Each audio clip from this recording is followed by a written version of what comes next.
Everybody take a seat, please. We're going to get started. Try to keep this on time. That's yours.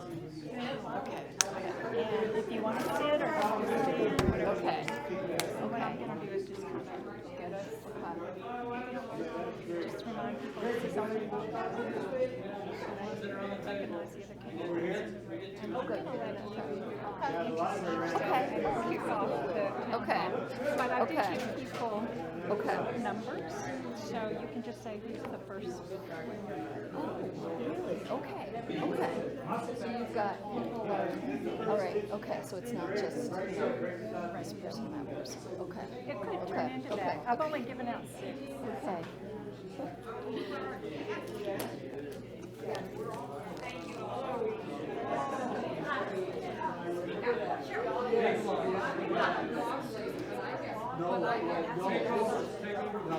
Folks, it's 2:30. Okay, my name is Cheryl Knott, and I want to welcome you all here. Can you all hear okay? Am I yelling? Feels like I'm yelling. So, welcome. I've lived out here 22 years, and I do believe this is the first time that we have ever had a town hall entirely focused on water with a United States congressional candidate.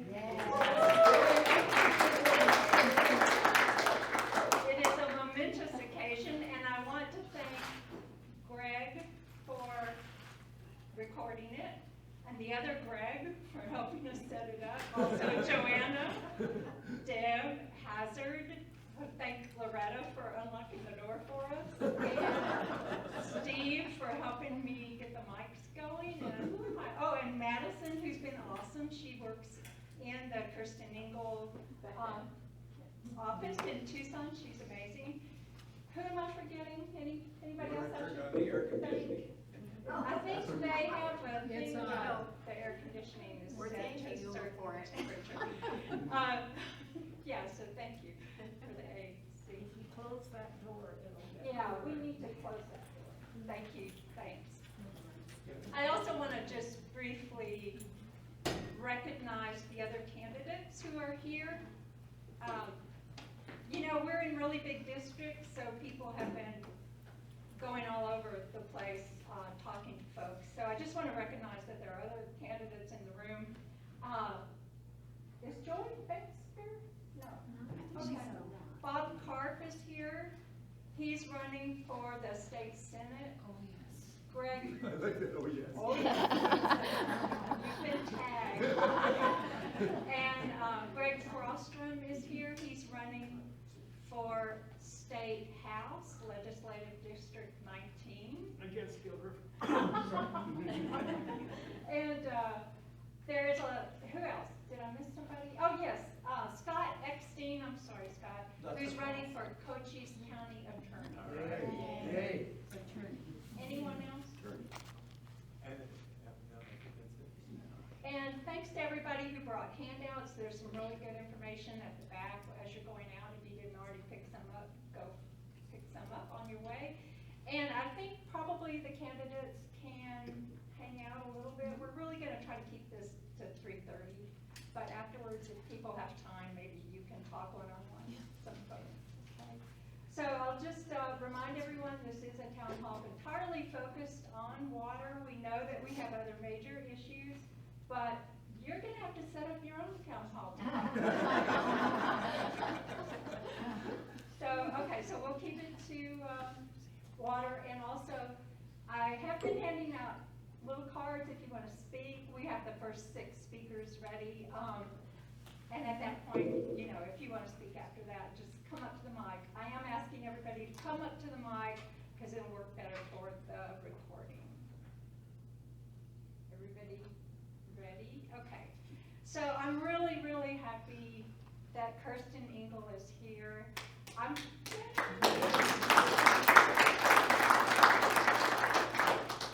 so nice when people agree with me. So Kirsten, I'm just going to say one sentence about her, and then she can give you a more detailed introduction, and then she'll take us into the town hall. She is an environmental attorney, and she's also a professor in the law school at the University of Arizona. So, Kirsten, thank you so much for coming here. Okay, thank you. And do you want to use this mic? It might be Yeah, easier. whatever. Yeah. Do I even really need a? For the recording? Yes. For the Oh, recording. do it because Yeah. we're recording. See Okay. what you think about Okay. if you just don't want to. Greg, you have the recording. Not too You far have the mic away. up there. Do you want I to? do have the mic up there, so either way. Yeah. Well, it's better if you use I'd it. rather be further up here. Okay, Yeah. go. Yeah, just take it off your. Okay, there we go. All right, okay.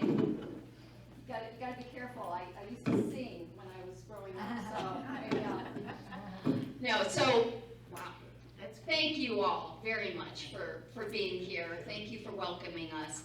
I have been wanting to do this for months, and I'm just very grateful to all of you who pulled this together. So thank you so much. Thank you, Cheryl, for really being the driving force of this, working with Madison. So I am running for Congress right now, but let me back up a bit. These issues that you all are grappling with are unfortunately not new to me. I am an environmental attorney. I teach at the University of Arizona, and I started to learn about what was going on in different parts of our state, including Cochise County, pretty quickly when I ran and served in the Arizona legislature. So I was in the Arizona legislature representing a district in Tucson for 5 years, between 2017 and 2021. And because of my background in the environment, the entire time that I was in the Arizona legislature, I was either the ranking member or a member of the Natural Resources and Environment Committees in the State House or in the Senate. And one of the top issues all of us knew about was the issue of groundwater and the issue of overpumping of groundwater in our rural areas, and the very, very known fact that our 1980 Groundwater Management Act in Arizona, which at the time in 1980 was considered to be so modern and far ahead, had completely really just left the rural areas out to dry, literally out to dry, with really no legal handles to regulate groundwater pumping, or even to know what was going on with respect to the water. I mean, no metering, no information. So this was an issue that I sponsored bills to address, I co-sponsored bills to address, but unfortunately, as some of you well know, we could not get a hearing on those bills in the Arizona legislature. So it's been a very frustrating issue. It has been really exciting to me to see the work that has been done, the community speaking out about this issue. I've felt that recently you all have just had enough. You know, this just can't continue. And I really commend you for speaking out about this issue. I was here during the town hall that Chris Mays held, and that was the first time that I had really had an opportunity to really hear some of the stories of what you all have been through. The number of homeowners literally lost access to water, who've had to put in thousands of dollars to deepen their wells, the fissures that you've had cracking open some of your roads, cause you to go way around. I mean, if somebody's driving at night, what are they supposed to do? And really, what I think is clearly the abuse of the lack of regulation by having very large industrial agriculture here, which I understand the entity that is here close to your community is pumping more water in a year than is being used in the city of Tucson, which is just mind-boggling. And I know that recently, it sounds like, I know there was a town, some kind of a meeting with ADWR last week to talk about the status of the Wilcox Basin. And it sounds like it's not great news. So, I'm here today. This is part of the congressional district that I am running for. I know a lot about this issue. I'm not running for a state office. We've got great candidates who care about this issue who are running on the state level. I want to do everything I can to understand the issue and support them in what they can do on the state level. I was a big advocate of some of the rural groundwater management proposals that look like they really could have a chance of passing in the Arizona legislature, which would have given the local community the tools in order to get on top of the situation. I know that that's still ongoing. But I am running for federal office, and I'd really like to hear from you as well what you're dealing with, the impacts, but also, have you had any interactions with federal agencies, federal elected officials? No. Okay, that was short. Okay, well we gotta stop that. The federal government doesn't have as many handles, but they do have the power of the purse. And they do fund water infrastructure, recharge projects. They fund, good farming practices, water conservation processes on, farms, good soil conservation practices, certainly ways of incentivizing good water use. They are also a big funder of state programs like the Water Infrastructure Financing Authority, which has been an important entity in working on issues of groundwater and groundwater recharge. There are other things as well that the federal government can do. But I just wanted to highlight that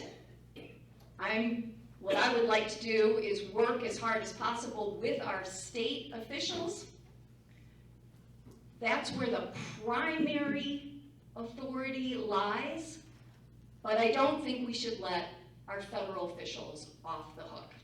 So if I am lucky enough to get elected here, we're running hard to win this seat, don't let me off the hook, because there are things that the federal government can do and should do. And I'd like to work with you to figure out what those things are and to work on them. So, thank you again for being here. Thank you for sharing your story with me and with others in the community. There's nothing more important than our water. Our water is our future. It's also life. And I don't see a future in an area that is running out of water. And what kind of a state or nation basically abandons a community while they are struggling for control over their water resources? We just can't let that happen. So, thank you, and at this point, not sure what's the next thing that happens here. Number one speaker? Okay. Okay. Number one speaker. Okay. Thank you.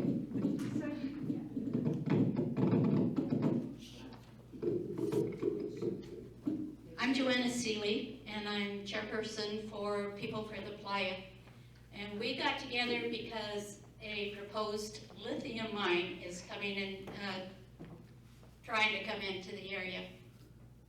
A little bit of background about that.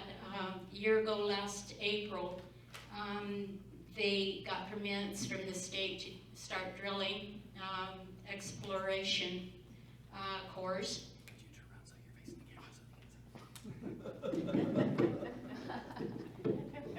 Sorry. So anyway, Max Power has put out a newsletter. The first one that I subscribed to was 12/21 of last year, and it has here that they're interested in intersected a thick lithium claystone sequence as well as multiple liquid brine targets in the first diamond drill hole at the Wilcox Playa in southeast Arizona. Well, the next, the last newsletter was 10/3 of 24, and they're focusing now on hydrogen gas. But on page 4 of this newsletter, they still mention the mining of the lithium in the Wilcox Playa. Okay, with that said, if they do the pond mining, they will mine it, put it in ponds, it'll evaporate, and it'll take 500,000 gallons of water per 1 metric ton of lithium produced. That alone, you know, what do I say? Riverview doesn't even take that much. So that is the biggest current concern for People for the Playa, besides Riverview. And we just want you to know that not only is it state trust land, but it's the old bombing range, or DOD, and it is BLM. Right now, BLM has permits to do more test drilling on the BLM land, but they're on hold. I think they're waiting for EPA or something like that. But you trying to get into the feds, well, this is BLM's fed, so, thank you. Number 2. What happens to the pond after they're done with it? They just put there.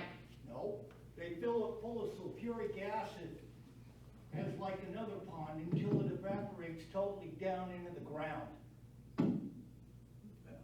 Okay. An open pit sulfuric No. acid. Yes, ma'am. And not only that, but that's a crane habitat up there, nesting during the winter. Other birds, the tiger beetle, and it is in close proximity to Wilcox and other farms and ranches besides. You get to speak too, since you know some about it. Actually, that's about the 1872 mining law, Oh, yeah, the 1872 mining laws, which hasn't been updated or hasn't been. Yeah. they need to be changed. Who's number 2? Thank you. Very nice to have you here. You know, Steve, do you want to use that other mic? 'Cause that one's really. I think if I hold it up. Or put it on. Could we try that battery in the other? I think this is okay. This is better. right? Okay. You can hear me? Yeah. Okay, good. Thank you, Kirsten, for coming. I can attest. My name's Steve Kissel. I'm with Cochise Groundwater Storage, and I see many familiar faces, but been involved with the water issue here since my well went dry in 2012, and the water at my well, just 4.5 miles to the northwest of here, has dropped 4.5 to 5 feet a year for the last 30 years. So do the math, we're up to about 150, 160 foot loss in that much time. I can attest to Kirsten's dedication to this issue and her commitment. She was here for the Attorney General's presentation, but she followed that up with a number of phone calls and conversations with myself, and I actually had the pleasure of hosting her and one of her campaign workers on a tour of the valley, and we got to see Greg. I think we visited Greg Stotts, who lives right near Turkey Creek, talked a little bit about what was going on there and how he deals with the water situation there. And then we also happened to drive a little by the dairy, so I got to see some of that, and I think it was an eye-opener. It was. So I appreciate that, and I appreciate you coming back. So I don't know how many of us have seen her opponent here at all for any of those events, or have ever gotten a call. And actually, sadly enough, the same goes for Greg's opponent. I don't know where Greg went. Oh, Greg's right there.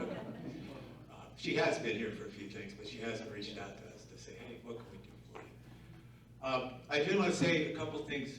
Kirsten mentioned the ADWR meeting, which was last week ago, Thursday, in Wilcox.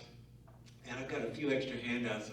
We sent out a newsletter. Some of you may or may not have seen it a couple of days ago, asking me to submit comments to ADWR. What is AWR? ADWR, Arizona Department of Water Resources. And Arizona Department of Water Resources, basically, within the area, they don't create the laws, but they basically do what they have to do to make what the laws tell them to do in terms of helping protect groundwater. And we also passed out an informational packet at that session. So I've got a bunch of extra copies here. Cheryl, if you need a few more.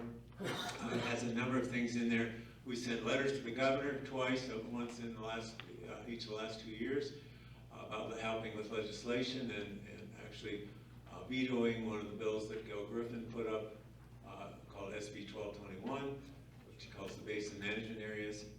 And there's some information in there about that. But I did want to mention to everybody, there's a lot going on here. The governor was actually here in the valley. I think most of you probably at least saw some news about that. So I had the pleasure of hosting the governor at my house with 8 other residents just like you, and we all told her story just like we're doing today. And she listened. I mean, that's mostly what she was here to do. Lisa, nodding her head, Lisa was at the table. And Cheryl was at the table. And it actually got a fair amount of press. If you want to, go to the internet and look, do a search for Tapped, which is a podcast done by AZPM, Arizona Public Media, out of Tucson. They did a really nice job there. And you'll hear some familiar voices from this talk today. And so, anyway, I want to tell you, we're getting a lot of attention. And this is a real honor to have so many folks here coming.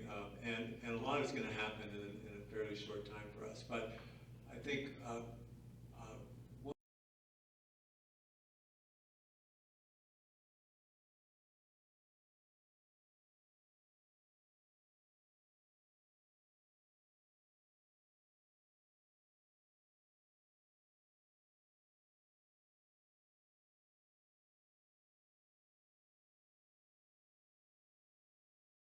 about 97% of all the water is pumped up. And one of the most startling numbers you heard if you went to the ADWR presentation or watched it online was that if we stopped pumping today and didn't take another drop out of the ground, it would take 280 years for the groundwater to come back. Now the reality is the groundwater probably can't come back because we've already lost a lot of capacity in that ground because of the subsidence. So the other thing that ADWR said is the increasing levels of subsidence. You know the ground right below us right now is dropping at about 5 inches a year, 3 to 5 inches a year, depending on where you are at the valley. And we're the hottest spot in the whole state for subsidence. So what happens, when we pump that much water out of the ground, there's all this space between the sand and the gravel that's under there, because that water kind of sits between the sand and the gravel. And the water kind of exerts a pressure on that sand and gravel, pushes it away, and there's that space. So it's going to be like if you filled a 5-gallon bucket with a bunch of gravel and a bunch of sand, filled it with water, you would see that the level would go up because the water would push in between all the particles, and it would exert pressure, and everything would come up. If that water evaporates, or if you put a hole and let that water all drain out, it it will sink down. That's exactly what's happening in this valley. We've lost about 18 feet since like the 1950s. It's hard to believe. It's not going to be long before the same elevation of Tucson. It won't be as cold. It will be as hot as them too. So bottom line is, I've talked to Kirsten a little bit about this, but I think on a federal level, it'd be, and maybe you can talk a little bit about this later. I think the Farm Bill has there's a lot of provisions in there, and finally we're talking with a lot of the farmers, and one of the things that they're starting to realize, and I would hope as a U.S. representative you would support, is that the federal government's gotten smart about distributing money. So one of the examples is they're not going to send money here for recharge projects unless they know we're doing something about our groundwater. And it's for the simple reason that why should somebody in Pennsylvania or Wisconsin or North Dakota pay for a big project here when some other corporation or large farming interest can come in, buy 10,000 acres, and just start pumping that water that we're saving right out of the ground, and we end up right back, if not worse, where we were. So I think the federal government can really help in providing incentives for places like this, and just tell Arizona, hey, no more subsidies on all the water projects here in the state until you do something about rural groundwater, because we're at a critical point. So I appreciate your support of that. I know you support that, but appreciate it. Thanks.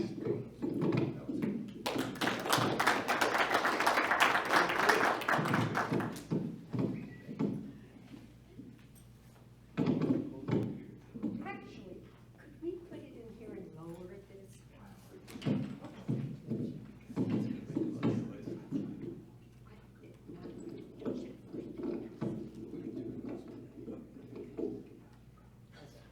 That works for me. Can you all hear me? Yes. Okay. My name is Lisa Glenn, and Lloyd and I have lived in Wilcox since 1967.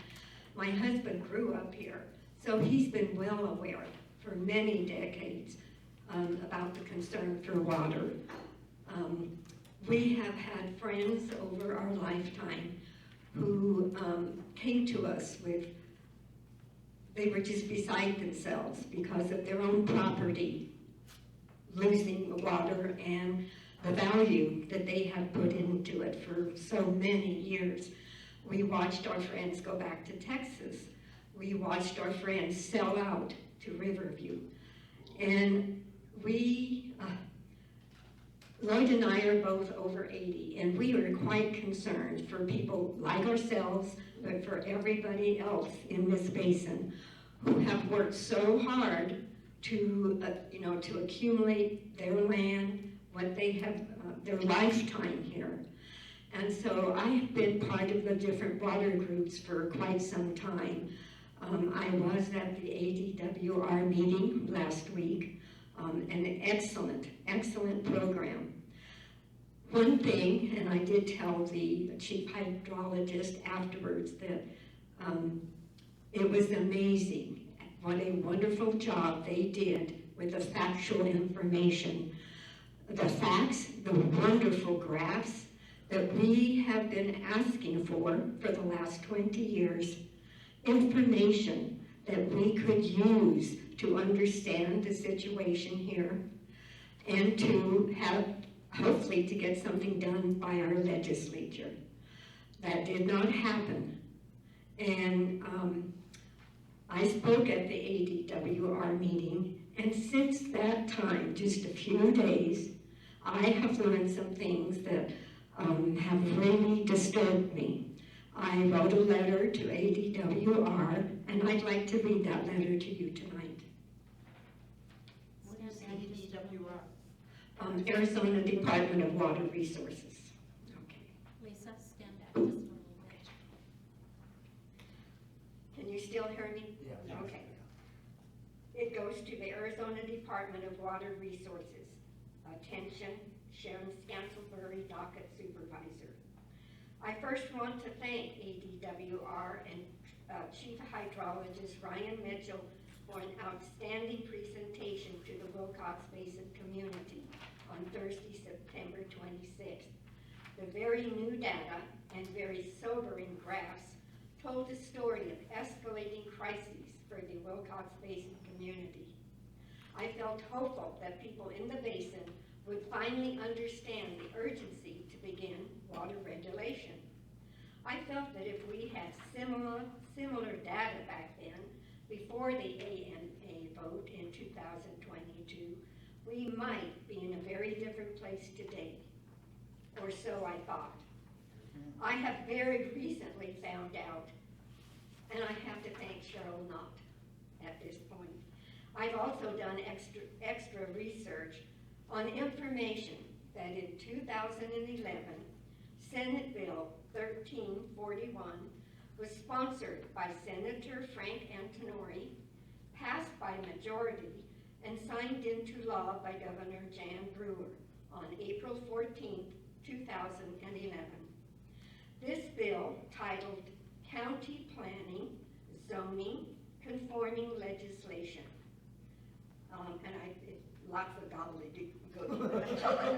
So, Section 2, 11-811, Zoning Ordinance, Zoning Districts, Definitions, under A.6, counties shall designate and zone appropriate areas of reasonable size in which there may be established with reasonable permanency canneries, fertilizer plants, refineries, commercial feedlots, meat packing plants, tallow works, and other like business.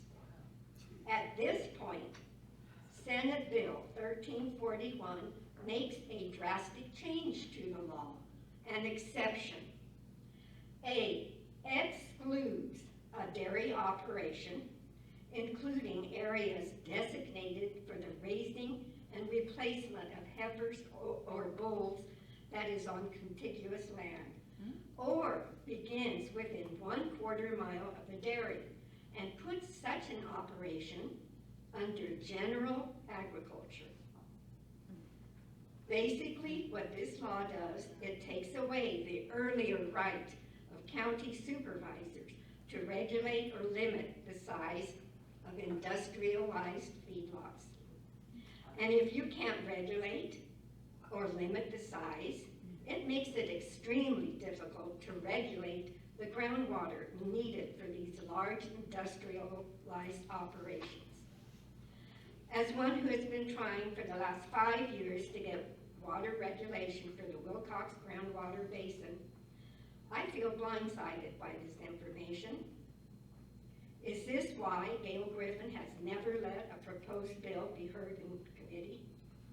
Is this why in 2014, when David Gallant, Gail Griffin, David Stevens, and ADWR Director Michael J. Lacey met with residents of the Wilcox Basin on October 30th to get answers and some help with regulation, and very little information was given and nothing was ever done.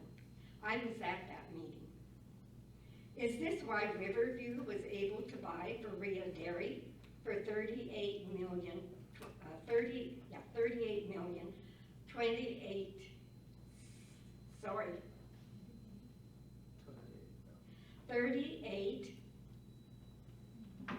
was it billion? Million, okay, 38,440,000, I'm sorry, $28,440 on December 30th of that same year, and expand tremendously. How long has ADWR been aware of this information? Why haven't we known? And finally, if our legislators have tied our hands on regulation, what will ADWR be able to do to ensure that the Wilcox groundwater basin is not depleted to the point that our community will actually cease to exist? Does the governor or the attorney general or the ADWR director have legal authority over a legislature if a law is a calamity for an entire basin? I asked for clarification and answers that residents of the Wilcox groundwater basin have long sought. Thank you.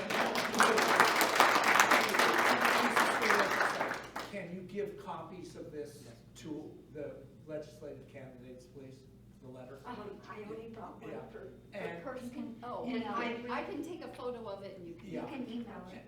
And I I want- can email it. And I want to ask Kirsten if I could, can that original law be repealed? Absolutely. Okay, You so can that's introduce what- a bill when you are That's the first elected to thing we repeal do is that. we repeal that law.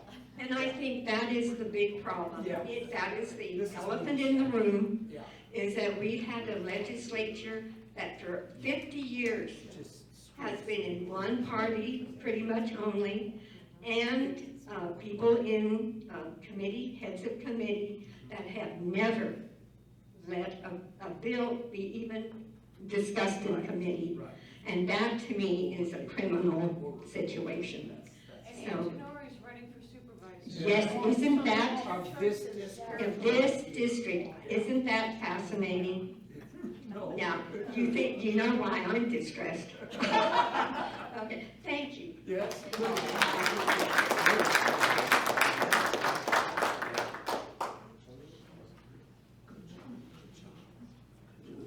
I think I'm number 4. Although, so I totally Introduce appreciate. yourself. What? Introduce yourself. Oh, my name is Alice Hammers. I live in the Douglas Basin, and we were fortunate enough to pass the AMA. So I'm grateful for that. I want to thank Steve and Lisa and Joanne, because I see your name on Facebook or wherever. So, but I'd like to address you, and it might seem off topic, but I want to talk to you about funding the military bombing of Israel. I want to talk because it has to do with agriculture, because this is a desert people. What we won't be able to learn is because this is the history of water. How did these, just like we need to know about how did the indigenous people here use water, we need to know about how the desert peoples use water. That's why aside from any other issue, I'm talking about the issue of how do desert peoples use water. And then I was fortunate enough to visit Israel a year and a half ago. And, you know, on the kibbutzim, they're doing all kinds of things with water and agriculture, alternative practices of use of water and agriculture. And so I don't want these areas blown up. For a million reasons, but this one has to do directly with water. And I also found out this thing from our tour guide that Israel does not have individual farms. Their farms are all collective. Just about all their farming is done collectively.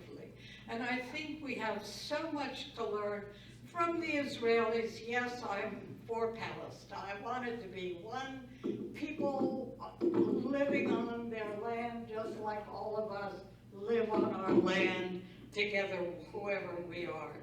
But we need peace there. We really do. And as Congressperson, that's directly for you. Thanks very much. I think we're on number 5, are we? Are you 5? Just a quickie. I just wanted to voice my concerns. I'm very, And you are, Allegra Davidson and McNeil.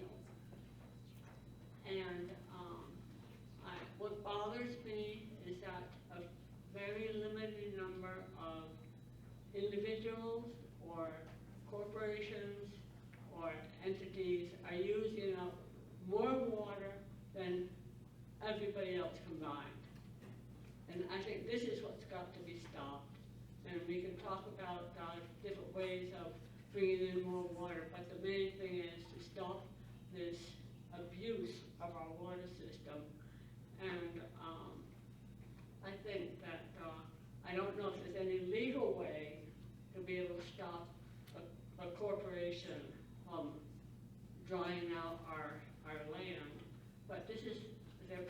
we should be taking, and it should not be regulations that hurt the little farmers or hurt the individuals, like telling everybody, oh, everybody just cut back 25% and we'll be fine.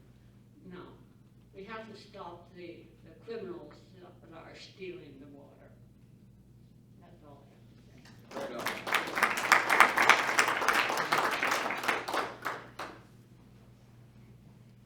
Good afternoon, I'm Steve Marlatt. I'm a resident of the Valley since 1988, was a school teacher in Wilcox and retired there.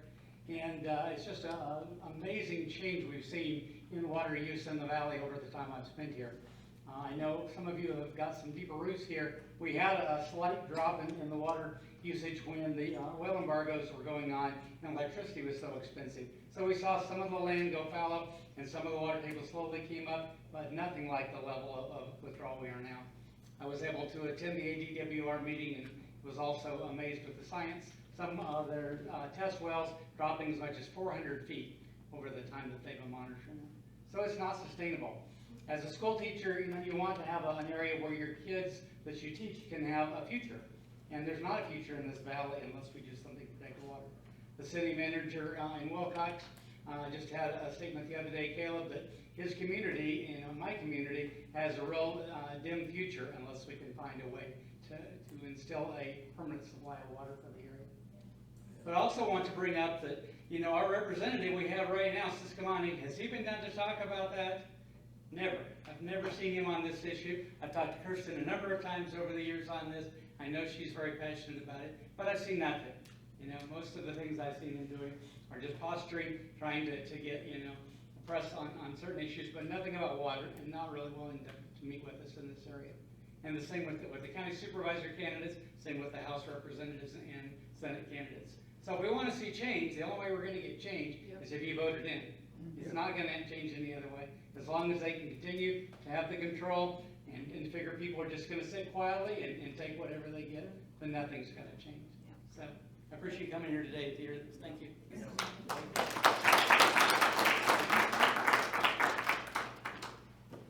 Steve, what number were you? I'm number 6. Okay. Yes, nice to meet you. I know. Hi, my name is Jody Giacomino, and sorry, I'm a little disheveled. I worked nanny bike races this morning, so I'm blasted over here. I'm the one of the District 2 candidates for Board of Supervisor. I have a question for you. We all know that Gail Griffin is the grand poobah of water hater in Arizona. How does one get her out of that position? She's been in that position, she's been a negative effect in that position, and she's controlled so much negative water. Can't hear you. Oh, I'm sorry. Gail Griffin has been in the position of controlling water in Arizona, and it's been a negative use, and my question is, how do we get her out of it? How do we get her out of that position and get someone in there that's going to be more sustainable, more user-friendly to Arizona, and especially to Cochise County? She's the one that pretty much holds the reins on what goes on with water. And she tries to come off as being, pro-water, but she's pro-mining, she's pro-development. She's a realtor, and she has, if you've had a chance, there's been 3 articles, wonderful articles that have just been released about her negative influence in water in Arizona. So how do you get rid of her? Vote in. I'm running against. Vote in, great. Great. Thanks. And if we flip that, if the Democrats win the House, I'm then ready to stay the safe. Senate. Not against Gail, against Gal. So let me just jump in here. Gail Griffin has really ruled with a steel hand on the issues of water. And, the 2 things that I fault her for is, first of all, not even hearing bills of those of us who were on her committee and had, bipartisan support for our bills on water. There is bipartisan support, as you all know, in that Arizona legislature for, sensible groundwater regulation, but it's impossible to just even get those bills heard. So, do you think that we need some change? I would very strongly recommend Greg Frostum to take that position. And the other thing that's very important is flipping that majority in the Arizona legislature, because it's the leadership that puts and appoints the committee chairs. So Gail Griffin can be in that legislature, but she doesn't have to be the chair of the committee that is so vital and shutting down the voices of people that want responsible regulation of water. So getting that majority, even if she is not voted out, but I hope she is, would be another way. But maybe if maybe we can have Greg come up and say a few words, and also Bob, because they are your state legislators, and I would really love to have them in office so I can work with them and, you know, really appreciate the comments that have been made so far. This is great, great stuff. This is exactly the kind of stuff that people like me running for office, wanting to know what the issues are, knowing how it impacts you, and knowing, you know, what avenues you've taken, where have you met dead ends, you know, what are some of the things that are open, and thank you for bringing up again the Farm Bill. So that would be great. Come on up. Talking about the water part, I mean, Greg, can I? Oh no, and other people who would like to speak. I don't want to stop things. I just wanted to give Greg and Bob maybe a chance to say something. I'd love to hear Greg, but I just was going to say something that maybe you can react to and Could just. you go to the mic if you're gonna? Yeah, sorry. Yeah, we have a speaker behind you. in 2022, Excuse on me. the bills Come to the was a mic. resolution to put up an AMA. How many of you read past the first paragraph? That's right. How many of you voted no against it? See? You didn't read it completely. It would have stopped the big operations. I read all of the information. I mean, I'm hearing rumors that Riverview blocked off a tributary of Turkey Creek. Is that true? Greg, there's no county here. Truth. Did they? I don't have proof. You don't have proof, but you have the water haul now, don't you? I do, and there's no water in my creek. You see?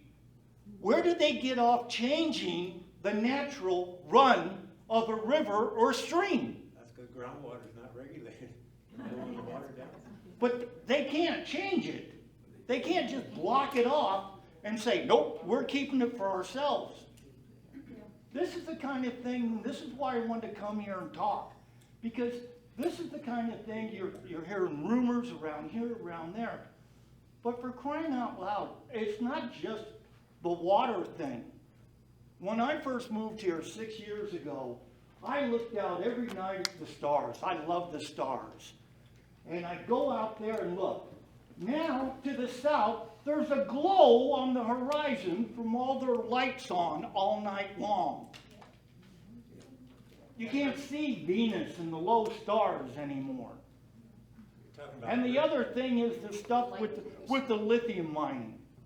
I checked into it. I read the research over in Nevada where they're dealing with it. And people are just moving away because it's poisoning.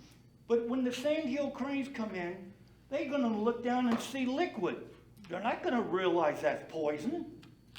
And it'll kill them. And the other thing I've been hearing about is this terranium thing on the playa.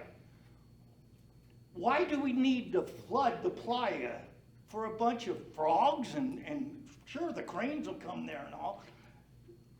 Stupidity of water is bad. And Riverview, they came down here from either Minnesota or Michigan, one of the two. And just now, that area is recovering enough that the crops are growing again, that they suck dry. They need to go back. And when they're done here, you know where they're going? Nebraska. Yeah, that's right. The answer's to vote. Thank you.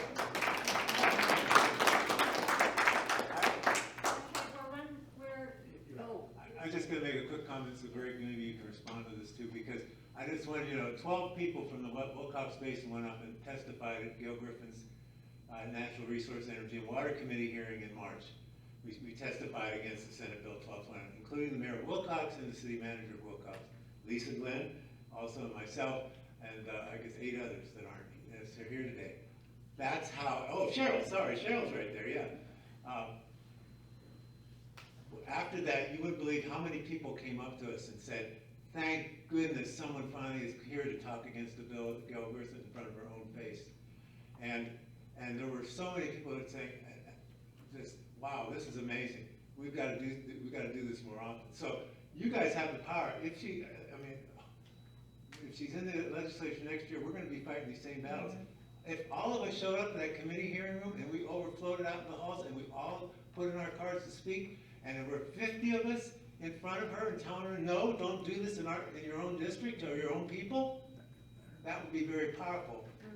And I think we shook her. She had friends there speaking against her. Ed Curry was another one who spoke against that bill. So she's starting to hear, and the words I've heard from some folks, we're finally putting some dents in her armor, some chinks in her armor. Now, she's probably going to get reelected. I'm sorry, Greg. I mean, I hope you do. Trust me. I mean, Thank you. but the problem is it's such a big district, and we're just a small part of it. But the reality is she can be beat at this, and she has had more opposition on all these things, even within her own party. And one of those bills that Kirsten mentioned was co-sponsored by 2 very conservative Republicans from Mojave County.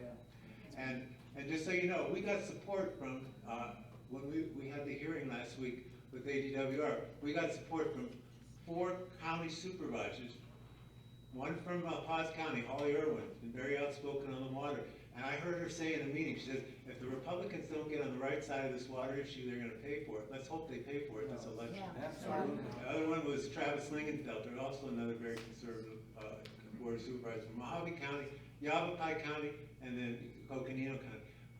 We're like the outcasts here in terms of, because we have a representative like Griffin who protects this area, protects the big farming interests here, and because we don't have any other board of supervisors or other elected representatives that are willing to stand up for us. And the sad part is we have the power to vote them out. Unfortunately, that's not happening, but that needs to happen. I thank everyone that's working to make that happen. But great, I hope that helped. Maybe. Thank you. I'm just gonna step in here because we're supposed to leave at 3:30, but if the candidates feel like they have time, then, it's all good. All good. Okay, great. And we have another speaker from the community, if you want to come on up. And if anyone else wants to speak, could you just kind of give us an indicator of some sort, okay? You want to speak after this lady? Okay, perfect, thank you. And let's keep it to water. Yes. Okay, well, I've lived in and out of here since '96. I did have a well that went dry many years ago, so I have empathy for all of you. I live in Sunsites right now, and of course we have to worry about water also. My name is Sue, and actually she just told me I wasn't allowed to speak on anything else, so I'm going to make it very short because I do have something very important to speak on, and this is something very hidden. Most people have no clue, but you will one day. It's the electromagnetics coming from the towers, and just like the issue with the water, it's being controlled by big money. People are making a lot of money. People that own the towers, people that use the towers, these are dangerous weapons. And if anybody wants more information on it, I have equipment that measures it. You're safe back here in this corner, but you're about at points of time on this front porch, you're in an electromagnetic wireless field that is 700 times too high. And that is the case around a variety of things in homes and out here in the towers. I have one lady back here who, you can raise your hand, who is in pain every time she goes near the towers. So this will come out. Water is more obvious, and of course we all love water and good tasting water, but this is also a problem that needs to be addressed.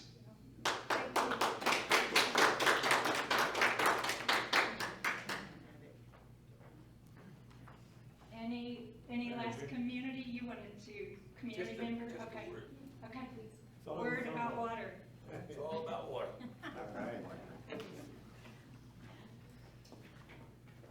Great to see everybody here. Cheryl and my wife Tracy and I met you a few years ago, and we signed up with the Water Defenders. Yes, hello. And I made, at the time, well, first we went to Douglas, and there was a hydrologist down there that made a presentation that scared the hell out of us, and we knew this was coming and had been coming for a long time.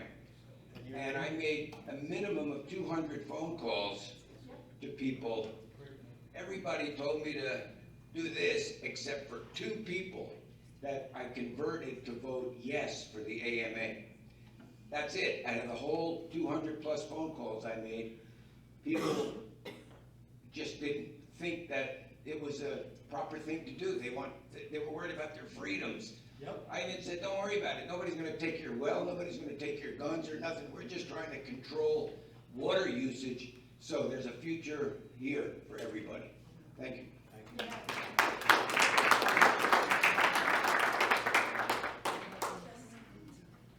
Do you live in Dragoon? Yes. Mary Peter? Yes. Where have I seen you before? Okay, Probably every meeting. one final thing. My boyfriend and I moved here 6 years ago, and bought 40 acres over on Red Stag Road right off of 191. In the time that we have been here, our porch foundation, or the patio, is cracking. We're starting to get cracks in our house. We're afraid to use water. We can't do our dream of raising cattle for personal pleasure with our horses because we're afraid that we're going to run out of water. And I've been looking through the ADWR information from Thursday night meeting, and I'm finding that Deer Haven, where we live, has a 100-year plan on it. Just how long that plan has been in effect, I don't know. But there are people over there that are already having to dig new wells or replace their pumps because they're picking up sediment. And we're afraid that that's going to happen one day at our place. What is your name? One quick thing. I think one thing that happened to us is we got divided because Douglas went yes and Wilcox went no on the AMA. Unfortunately, we lost cohesion, and I feel very sad about that. I mean, I know we were working together, and I don't know, I'm not an organizer or a good one. I'm a foot soldier, but I think if we work together again somehow, both on the lithium mine and on the water, on the whole thing, that we'd be stronger. Yeah.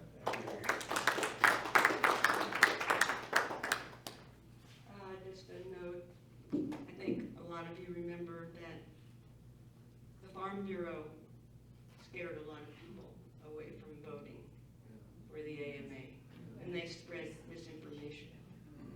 So, you know, that's another entity that we need to tackle.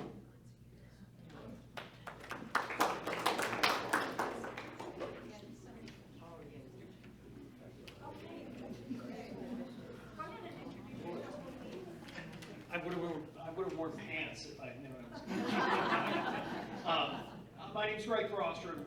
I'm running for the Arizona State House of Representatives for Legislative District 19. I'll give you 30 seconds about me. I come from rural Maryland. The town I grew up in is about 1,000 more people than Wilcox. And it is in the middle of nowhere as far as Maryland goes for how that geography works. I joined the Army when I was 20 years old. I was stationed out here at Fort Huachuca 3 times, the last time in 2014, and I retired from the Army after 23 years of service in 2018. Thank you for your question. I'm watching my neighbors struggle. I'm watching my neighbors suffer. I'm watching my neighbors be victimized by bad leadership and bad representation. And that's why I decided to do this. I live in Vail. I'm, 5 minutes from Tucson city limits. But I'm out here right now because I care about what goes on out here. I'm here to talk about water. For those of you that are interested in the other things that I'm working on, I want to see every single school, every single public school in Arizona fully funded. And I want to talk about how rural healthcare can get better through telehealth and other factors. And I'm a big fan of democracy, as you might imagine, after spending 23 years in the Army. And there's a lot of people who are not as interested in democracy as I thought they might be. Let's just put it that way. So that's it. That's who I am. I would love to talk to all of you after this is over, and we can talk about how we can do better with water resources. If you want to contribute to this process, not just in this race, but there are other Democratic candidates out there that maybe have a little bit better chance of winning their seat in a more competitive area.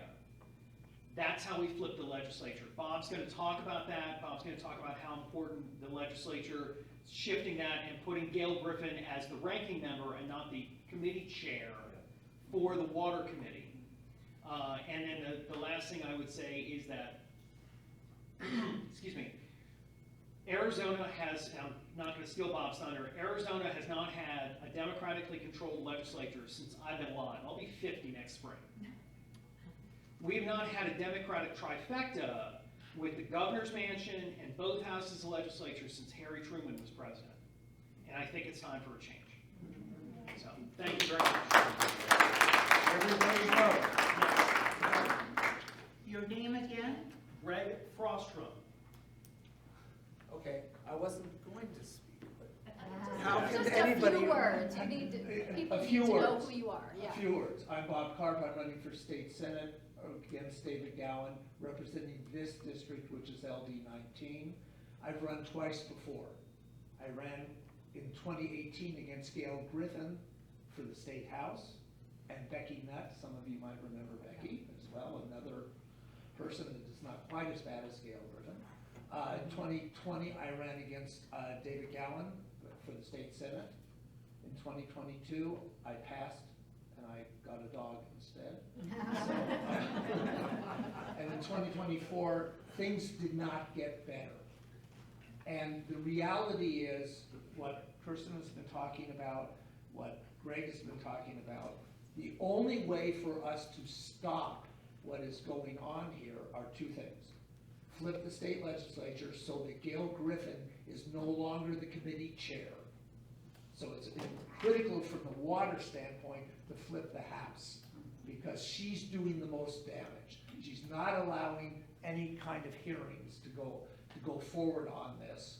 And in fact, Kirsten was making a point, in this legislative session, one of her own Republicans on her committee wanted to vote for a bill, and instead she had that person removed from the committee.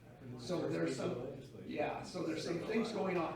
If I get in, I'm all about doing something radical on water, and let's take it to the courts. I want to have a moratorium on any additional wells on industrial agriculture. Okay, probably not legal, but you know what? Let's take it to the court, right? I want to stop industrial agricultural wells from drilling any further down. Let's stop that. So there's some things that we can try to do, and I'm not saying that they're legal. I'm not even saying that they're possible.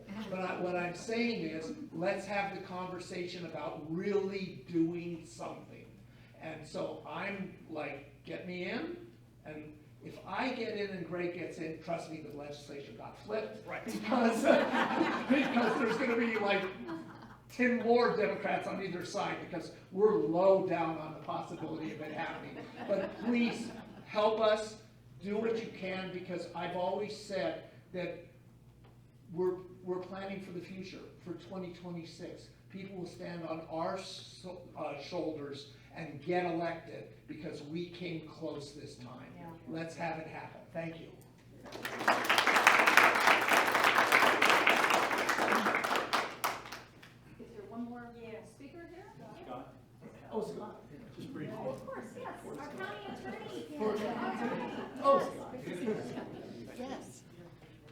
So I'm going to reiterate the same things that you've already heard. The best thing that you can do to help yourselves is to vote for Kirsten, to vote for your state representative, Greg, to vote for State Senator Bob.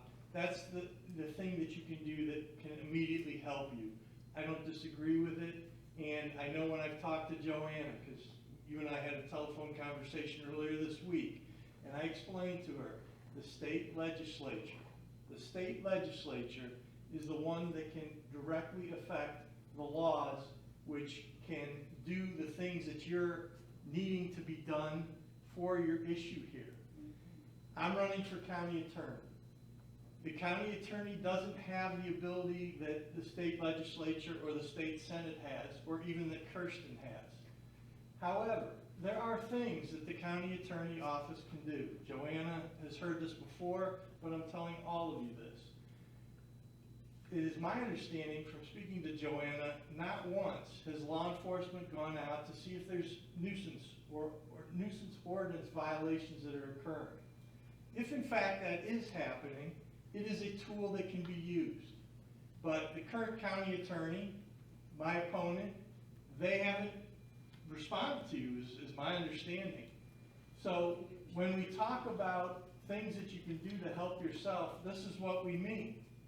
As county attorney, I would certainly work with the state legislature, the state senate. If they needed me to go up there and testify the problems that we face down here, the issues that we face, I'd be happy to do that.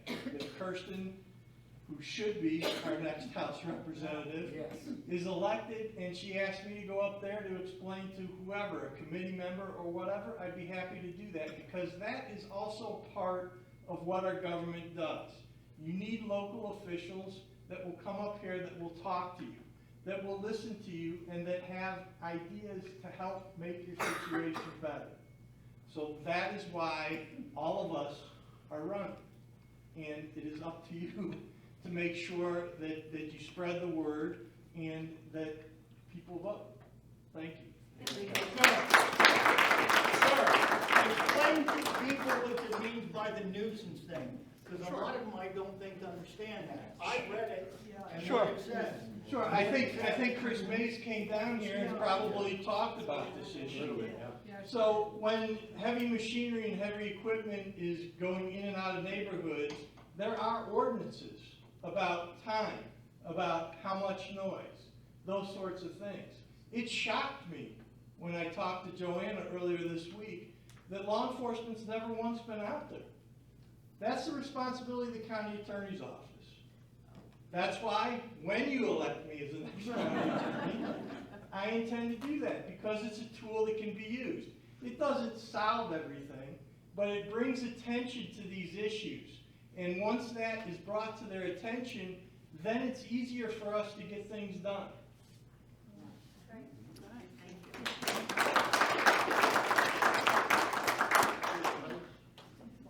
Do you want to? Sure.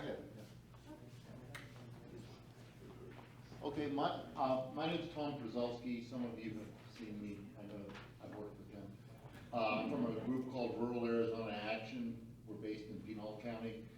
I am not from this community, but my great-grandfather was born in Pierce when it was a booming mining town. So I do have a connection here. Someone had mentioned the guy who got thrown off the committee. There's something interesting about him. His name is Culloden. He's from Scottsdale. And he's a Republican. He's a Republican from Scottsdale. But his angle is he believes that rural areas are using too much water, and that water should go to the suburbs. So we have kind of two fights here. We have to go and make sure that we stick up for rural water, because there are people in the legislature who have strange ideas of how water works, number one. But they believe that water should be going to suburban Phoenix. And then there's the Gail Griffins of the world who think everything's just hunky-dory if, investor-driven agriculture takes all the water away. So I just wanted to keep that in mind. If anybody wants to get in touch with me, I've got cards, but he knows how to get in touch with me. Also, anybody who, when bills come up for hearings in the legislature, I'd like to see ways to get folks from this community to the Capitol. So, you know, if I get an idea of how much interest there is in that, we can start working on ways to like get vans or something if that's necessary. Can I add something to that? There was talk, because there's a law in the books that you cannot move water from one aquifer to another. And there was an issue with that in Bisbee because they pull their water out of one aquifer. And so when I water, I'm from Bisbee, when I water my yard, I'm technically breaking the law because I'm taking it from the aquifer out of an aqua and then putting it into a different aquifer. There's been talk that they're trying to pass legislation to lift that. That did happen. It did, yeah, that they, now that there's no protection. And so what he's saying, that's an imminent. Well, there's still Yeah. there's still limits on the transfer. Right, but that's one of the. That one was very specific. Right. Yeah, I was leary about it and I read it Right. multiple times. But that's Yeah. one of the concerns that I have, because it's like, what's gonna stop them then, you know, so, something to watch when they're talking about legislature and water. But because Gail Griffin didn't want anyone in Bisbee to vote for the AMA in the future, I'm one of those that did vote for the AMA, and I'm from Bisbee, but I have property on Frontier Road. So this gives you an idea of just, first of all, the legislature that was kicked out, this Alexander Culloden, who's from Scottsdale, he is kind of off the deep end too. But he got kicked out because he didn't vote for a bill that Gail Griffin sponsored, and she basically asked him to change his vote in the committee. He went up, he said no, asked him again, he said no, and she went up, he said, come, can you, would the representative please approach the chair to make some comments. When he went up there, he was stooping over to kind of talk to her because she's sitting down and she's got her microphone off, so we have no idea what she was telling him, but that would have been interesting to be applied on the law in that conversation. He went back to his chair and she said again, would the representative like to change his vote now? He said no. Well, the next week he was off that committee. And she had made comments in a Republican caucus just a few weeks before, anyone that votes against any of my bills will be excommunicated. I thought, well, that's strange language, but now we know what that means in her mind. That's the language. That's the language Of she's the using. Democrats or the Republicans. That's the language. Oh, boy. Can I add one comment? Sure, Okay. sure, I just didn't want to keep people here if they've got other things they've got to do, but, yeah, yeah. They were talking about water transfer basins, and the legislature has already made 2 basins transfer basins. That means they can take the water out of that area. I think one of them is Wallapai. What is the other? I mean, Harquahala. And then there's another one. Anyway, they can take the water out of that basin, transfer it to like Queen Creek and other places. And so that's robbing one area of their water to give to, places to grow. And that is not right. So, and that could happen here easily if we do not change the legislature. So, very important. Thank you. I remember working against that transfer legislation when I was in there. Yes, but then it later passed, I understand, yeah. What were the So, Harquahala? yeah, And right. I don't think there was, I think Harquahala was the only one. No, I think so. Look, you all are amazing. I'm very impressed with this community. You all care about the community. You know the issues. You've been showing up. You've been telling your stories to people like me and others so people know. And I can't thank you enough, and this is exactly what we have to do. And we're not done. You don't have the protection that you need. But I just want to thank you for doing this. I want to tell you that, I really want to fight for this community and for this issue. It is just so important, and it's not even unique. You all are not unique in the whole state of Arizona or the West. So in some ways, you may be one of the most dire examples of what is going on.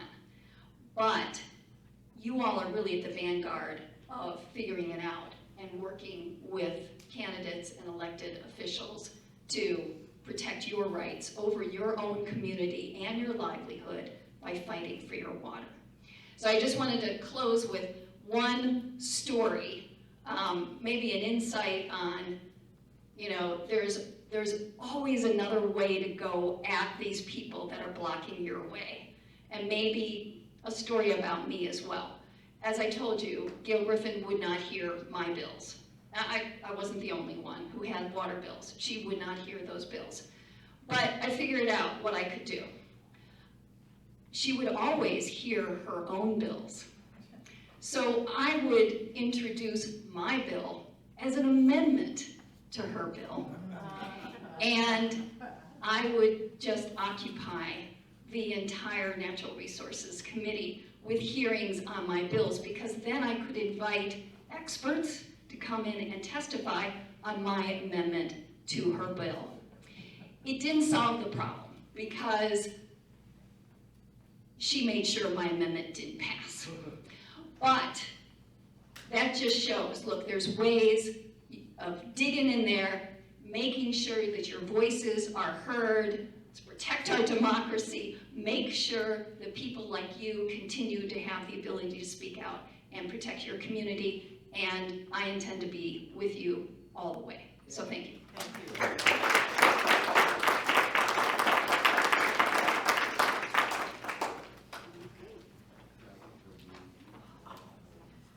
Thank you so much, Kirsten. This has really been great.